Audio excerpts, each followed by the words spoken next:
Greetings again. This is Phil Amerson with the Belonging Exchange, and we're recording another visit with Bud Herron. Belonging Exchange looks to bring people together through story, through relationships. Maybe it's a picnic, maybe it's a party, or maybe it's just sitting down and remembering stories. And that's part of what we like to do on this program. We want to encourage a movement away from just independence toward recognizing interdependence that people have with one another. One of the things that we heard in the last episode was Bud sharing about his early days, all the way into high school, doing a local paper, or the yearbook, and then some of those early experiences. But Bud also has a remarkable career working in local newspapers and finally a bundling of them as publisher. But I enjoy hearing from him about his days when he went to be editor of the Franklin Journal. And so, Bud, that was a part of you had been working for the United Methodist Reporter, I think, before that in Dallas. Yeah, and you did some coverage during those years of Musarewa and Mugabe. Yes, I was in Zimbabwe and also among the first group of journalists, religion journalists, to go back to Cuba. Wow! To research and discover the remnant Protestant church. I wrote a number of things on that. So how did you shift then from the religious journalist side to local newspapers? Well, it really wasn't much of a shift because the United Methodist Reporter was not a house organ in its day. It was a legitimate newspaper, and I was expected to treat it as such. But it was in the eyes of people, and so getting a job back in secular media after being in religion journalism was difficult. But in 1980, my mother was retiring. I felt like I should get back to Indiana, so I was able to secure a job as the editor of the Daily Journal, which was here in Franklin, which was at that time a 12,000 circulation community paper. Oh. And almost all of the papers that I worked for in my career, which in the secular world was about 4, 5 maybe, they were all community newspapers of under 30,000 circulation. I think the largest one I worked for had 30,000 circulation on Sunday. Oh, for people that don't know, Franklin is a community that's south of Indianapolis, 20 miles or so? Right. And good college there, lots of amenities, and a strong sense of community identity and good newspaper, yeah. And information, a common information basis, is the glue that holds communities together.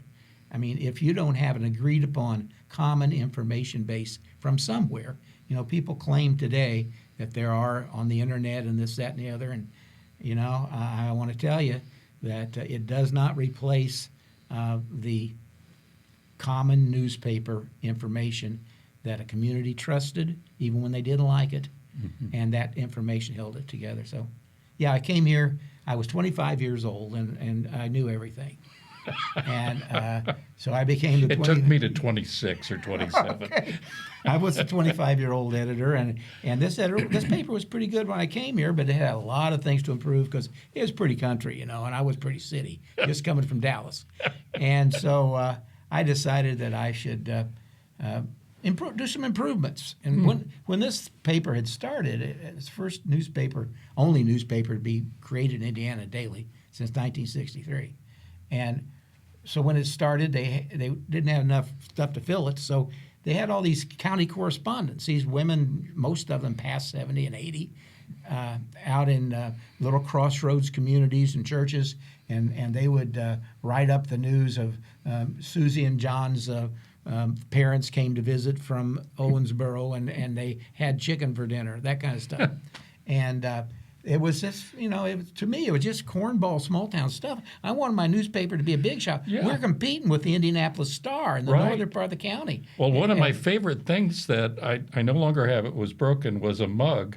In Indianapolis, the big paper is the Indianapolis Star, and Bud gave me a mug that was the Franklin Journal, brighter than the morning star. Absolutely, yeah. We were fighting for circulation in our overlap area. Right. And so I thought, well, those people are in Indianapolis are going to laugh at all this stuff. So I just decided. By this time, all these women had begun to die off, and we ended up in 1980 with only 3 of these people writing these things, and they were pretty well up in age. And they wrote them in pencil that was real faded, and it'd take my staff all day to put it into type, and so I just sent them all a letter, and I said we appreciate, and we were paying a lot of money too, paying them $5 a month, and they had to put 4 of these columns in a month. So it was $1.25 $1.30 a column. Yeah, about that. But they were pleased with it, and so I sent them a letter thanking them, being as nice as I could, and how all their years of service, but will no longer be published in your column. So one morning I'm sitting there at my desk after I sent this out, and I feel like somebody's looking at me, and I finally looked up from my desk, and there's this woman. It was in her mid-70s, looked like to me, or a little younger, standing there at my desk, and she said, "I want to tell you something. If you want to kill my mother, just get a pistol and come out to her house and blow her brains out. Because she's going to die. You took away her column." Her mother was in her 90s. And that's all she's got to live for. Now you've killed her. Just come out and shoot her. And I sat there a minute, and I thought, what's going on? And then all of a sudden, all these little towns are making these phone calls and sending stuff into me. And being a devout coward, and I realized I'd made a horrible mistake, I typed out another letter, and it said, "I've made a horrible mistake. This newspaper needs your column. And plus, we're going to raise it from $5 to $10 a month." And they were very pleased. That's terrific. Well, we really are struggling right now with the role of social media and the importance of community news. I know the MacArthur Foundation has just put a big, I want to say it's $100 million to developing stronger local newspapers. Right. But people I've talked with who know the world of journalism say that's not nearly going to be enough to cover what needs to happen. I'm also very shaped by John McKnight and his work in asset-based community development. And when John just passed away in December, but when I would talk with him, he would talk about the 4 or 5 places that were critical to build stronger communities. One of them, of course, was a family. One was your schools. One was church. But the one he always said was critical, and maybe the most important, was the local newspaper, local media. You've seen a lot of changes in that regard, haven't you? Oh, yeah. Well, printed journalism is gone and going. I will be amazed if in another 10 years any community has a printed newspaper, or even you can't make enough money on a small paper on the web. You can put up a site, but people won't pay you for it, and the ads aren't worth as much. And the newspaper business had a horrible business plan all these years, and now it's gone. And I don't see how to come back. People ask me that all the time. What do we have to do? And I say, well, to me, it's not going to happen. Mm-hmm. People say, well, what if I take more subscriptions? Well, no. Subscriptions just paid for the delivery of your newspaper. Yeah. It all came from ads, and the advertiser doesn't want the ads, so they don't. So it's and here's the problem: a country and a community built around the idea of a free press, which made a lot of mistakes, but you had a common information base. Now, with all of our other divisiveness, we have no common information base. And what we have is Facebook and a lot of the social media, some of which is good, but there's no way to measure the validity of it. And so people believe the conspiracy theories and the lies. And so we're just set up at the right time, But if you bring it down to a local community piece, it means that around this country, with all the gerrymandering, we've got red communities, we've got blue communities. And when there is a newspaper there, we've got something to keep in each of those communities the politicos and the others from stealing all of our money. and from doing things we don't want, like a garbage dump in our backyard. Yep. You know? But when the newspaper is gone, you've got the people who are politically running the community, and you have the whatever you have in social media, they're going to be of that same ilk. So nobody's going to be questioning. And it's like the other thing my dad always told me was, and I heard this in journalism school as well, if your mother says she loves you, thank her, but check it out. But nobody is checking it out. And the bad thing about it is we will, in the coming years, if we don't find a solution, we will be stolen blind. We will be made, well, this country will go in the direction I fear it's going now. Yeah, we're recording this in March of 2025, and we can't even get our Congress people to come have a town hall in our communities to check things out.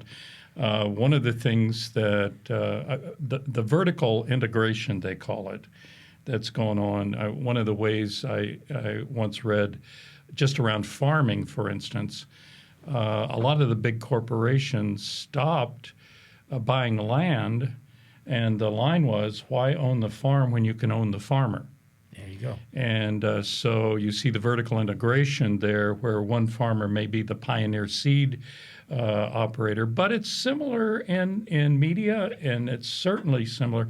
Why would subscribers think that they can buy the newspaper or a copy of a paper or something online when really what's being sold is that subscriber, him or herself? Right. The big boys are the ones buying our information.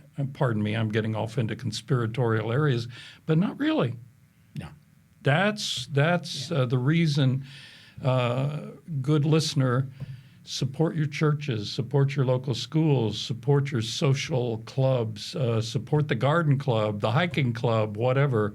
We're going to have to find ways to share good information that transcend, that actually supplement and sadly replace what we used to have just in the evening paper dropped at your doorstep. Sure. Why would a politician want to tell you the truth when he can control the media and tell you what the truth is, even if it isn't? Yeah. So here we are, this episode of the Belonging Exchange. Thank you, Bud Herron, for I still can image those women who were writing the columns. Boy, I miss them. Oh, me too. Absolutely. Thank you much. The Belonging Exchange, and you can find out more about us at belongingexchange.org. Thanks for listening. Well, I was a right fielder. That means in Little League jargon that I wasn't very good. I lived in the country, and I didn't have any playmates, and I didn't know how to play. So I rode my bike one summer when I was 10 years old into the Hope playground and hoped to play on the team. And turns out that they didn't have any great, they called it the Midget League, which wasn't really all that correct. And they said they didn't have to pay any money to the big one. But anyway, all year I sat on the bench. I only got to bat 3 times. And I just sat there and talked it up with a guy named Ted Williams, oddly enough. And my dad never came to them because he worked in the factory. And so I made up stories. I told him how wonderful I was. I told him about all my home runs and all the, stolen bases, all just a bunch of malarkey. And made me feel good because I felt so awful about being so bad. And so came to the end of the season, and I got to bat one time. They were way ahead. We were in the last inning. I can't do much damage, so they let me bat. And I went up there and swung 3 times and missed the ball 3 times. And as I walked away, I looked at back of me at the backstop, and there was my dad sitting on the bench looking at me, smiling. And my heart just fell, and I thought I just couldn't stand it. And so I teared up a bit, but I went on to the car, and Dad came to the car, and we got in, and then I just broke down. And I told him about all my lies, what an awful player I was, what an awful person I was for doing that line, and how terrible it was. And he sat there quietly listening to it all. And when it was over, he reached over and put his arm around me and pulled me over next to him on the car seat. And he said, "You don't need baseball to be a wonderful person, Bud. You're already a wonderful person. Your dad loves you." And carried that with me my whole life. Makes me tear right now a little bit. That was when I would get down and I would feel like the whole world was on my back. I would remember, well, you don't need this to be who you are.